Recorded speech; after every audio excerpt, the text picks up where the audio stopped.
কুমিল্লার বন্যা পরিস্থিতির খবর জানবো সহকর্মী হুমায়ুন কবির জীবনের কাছ থেকে।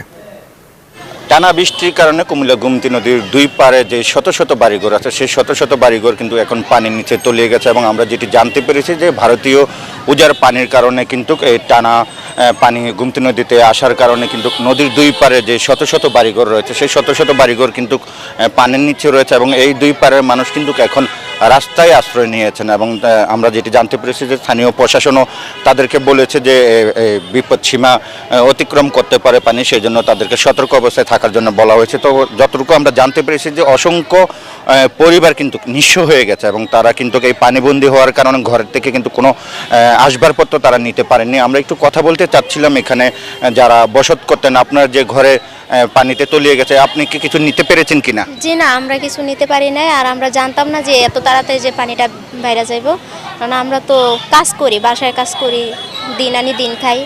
তো হঠাৎ করে বৃষ্টি যদি বাইরে ইয়ারে পানি উঠতে উঠতে অনেকটা উঠে গেছে, তো আমরা মনে করছি যে রাতের ভিতরে কমে যাবে, তাই আমরা এক জায়গায় গেছিলাম রাত্রে থাকার জন্য। নতুন এক্সপ্রেস এর নতুন ফর্মুলা আর বিএমডির ডুয়েল অ্যাকশনে ঘরের মশা বাঁচবে না, বাইরের মশা আসবে না। সকালবেলা আসছি যে হয়তো পানি কমছে, কিছু জিনিসপত্র নেওয়া যাবে বা থাকা যাবে, আইসা দেখি ঘর তলে চলে গেছে, কিছুই বাইর করতে পারিনি। সবকিছু মিলে আসলে কুমিল্লার যে বর্তমান পরিস্থিতি সেটি হলো যে গোমতী নদীর দুই পাশে কিন্তু ভয়ঙ্কর অবস্থা রয়েছে এবং এই ভয়ঙ্কর অবস্থা কিন্তু আসলে কখন শেষ হবে সেটা কিন্তু আসলে কেউ জানেন না এবং যদি আরও বৃষ্টি হয় তাহলে কিন্তু হয়তো বিপদ সীমা অতিক্রম করবে কুমিল্লা গোমতী নদীর পার।